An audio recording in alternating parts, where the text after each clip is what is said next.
የውሃ ጠብታ ጠብታ ጠብ ጠብ ጠብ እያለ አለት ያፈርሳል። ጉልበቱ በጣም በኮንቲቲ ከባድ ነው። በአንዴ ሳይሆን በቀጣይነት ማለት ነው።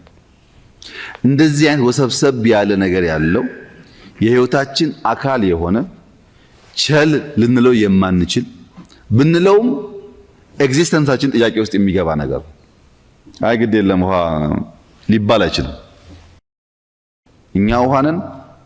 የዕለት ተዕለት እንቅስቃሴያችን ውሃ ነው። ስለ ውሃ ያለን ግንዛቤ ከፍተኛ ካልሆነና ኔቸርን ተገንዝበን ደግሞ ካልሄድን ጦስ ያመጣል።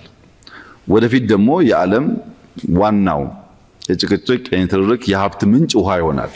ምክንያቱም ውሃ ላይ ያለ ጥናትና እውቀት እያደገ እየመጣ ስለሆነ የቀይ ባህር ጉዳይ በደንብ ንግግር ያስፈልገዋል።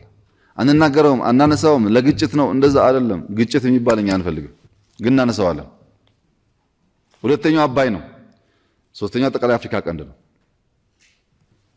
የውሃ እውነታ የሀገራችን ደግሞ ሁኔታ እንዴት ይታያል? ውሃና ኢትዮጵያ እንዴት ይታያሉ ያላችሁ እንደሆነ ኢትዮጵያ ማለት በውሃ የተከበበች ደሴት ነገር ግን ውሃ የሚጠማት ሀገር ነች። በሙሉ ዙሪያው በኋላ አሳያችኋለሁ ውሃ ብቻ ነው የኛ ሀገር፣ ግን ውሃ ጥማት አለብን። ለምንድን ነው በውሃ ተከበን? እየዘነበ እንደኛ የሚዘንብለት ሀገር ስንት አለ? እየዘነበ ከርሰ ምድሩ ውሃ ኢንዲያን ኦሽን ታች ቀይ ባህር ላይ የከበበን ሀገራት በውሃ ተከበን ስናበቃ ለምንድን ነው ውሃ ችግር የሆነብን? የባህር በር ባለቤትነት ሁለንተናዊ እይታ። የባህር በር ያስፈልጋል አያስፈልግም? ለምን ያስፈልጋል? ትርፍ ጥያቄ ነው ወይ አሁናዊ ጥያቄ ነው? እነዚህን ጉዳዮች በደንብ ማየት ያስፈልጋል። ኢትዮጵያ ማለት በትክክለኛው እቺ ናት። ይሄ ቀይ ባህር ይታያችኋል፣ እዚህ ጋር ከርሰው ይታያል። ይሄ ቀይ ባህር ነው። ይሄ ደግሞ አባይ ነው። ኢትዮጵያ ማለት እዚህ ውስጥ ነው ያለችው። ይሄኛ ውሃ ይመለከትሻል፣ ይሄኛ ውሃ አይመለከትሽም ብትላት አይሰራም። ኔቸር እንደዛ አይልም። ከኢትዮጵያ ጋር እዚህ ጋር ኤርትራ አለች። በዚህኛውም ያገባታል፣ በዚህኛውም ያገባታል።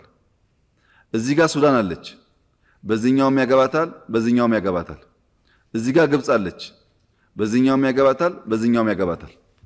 ለምሳሌ እኔ የማንም ሀገር ትልቅ ሀገር የሚባል ሰው ቢደውልኝ ወይ ቢያገኘኝ ኢትዮጵያና እኛ አብረን በጋራ መስራት ይገባናል ምናምን ካለ በኋላ የአባይ ጉዳይ ግን ይለኛል። አባይ እኮ እኛ ድንበር ውስጥ በእኛ ገንዘብ የሰው ውሃ ሳነካ ማንም አይሰማኝም። አባይማ እናንተ ብቻ አይደለም፣ ግብጾች፣ ሱዳኖች ህልውናቸው ነው። ሁሉም ሰው የሚናገረው ይሄን በቃ ምንም ታቡ አይደለም። ኢትዮጵያ ውስጥ ግን በጣም የሚያሳዝነኝና የሚያመኝ ነገር የቀይ ባህርን ጉዳይ በፓርላማ አባላት ደረጃ እንኳን ሐሳብ መወያየት እንደ ነውር እናስባለን። ያንተን አባይ ያንተን ህዳሴ ከነገንዘብህ ከነምናምንህ በየትኛውም አጀንዳ ላይ ሰው እንደፈለገው እየተነጋገረ አንተ ግን ቀይ ባህርን የሚያክል ነገር እንደ አይዲያ መነጋገር ለምን ታቡ ይሆንብሃል? አትውሰደው ይቅር፣ ግን ለምን አነጋገርበትም? ይጠቅማል አይጠቅምም? ከመጣም እንደሚያስከትለው የማያስከትለው ለመነጋገር እንዴት እናፍራለን? ቀይ ባህርና አባይ ኢትዮጵያን የሚበይኑ ከኢትዮጵያ የተቆራኙ ለኢትዮጵያ እድገትና ጥፋት መሰረት ናቸው። ጥቅሙ ግን ምን ይሁን? ልክ አሁን ህዳሴ ላይ እንደምንደራደረው መደራደር እንችላለን። ችግር የለውም። ድርድር ማለት አትጠቀምበት ማለት ካልሆነ በስተቀር ችግር የለውም። The rights and claims of Ethiopia based on geographical, በጂኦግራፊ historical, history, ethnic or economic reason, including in particular Ethiopia's legitimate need for adequate access to sea የሚል ዩኤን ቻርተር ላይ አለ። በታሪክ በጂኦግራፊ በኢኮኖሚ በዘር ደግሞ በኋላ አፋር ሶማሌ እናያለን። በዚህ ውስጥ ኢትዮጵያ ሌጂቲሜት ጥያቄ አላት የሚል ስምምነት ነበር።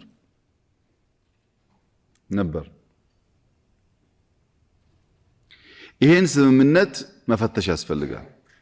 አንዳንዶች የቀይ ባህር ጉዳይ ሳናነሳ በሰላም ተቀምጠናል እኮ አሁን ለምን ዝም አንልም?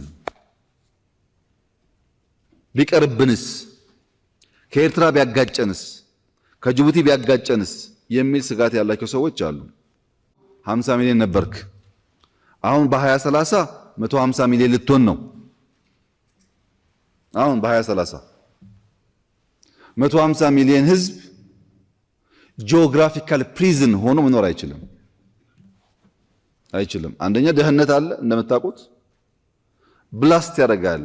ብትፈልግም ባትፈልግም ወደ ሆነ ይፈነዳል።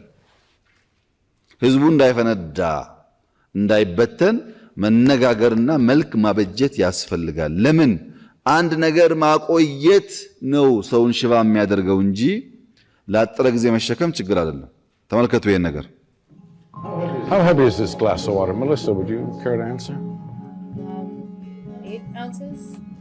12 ounces?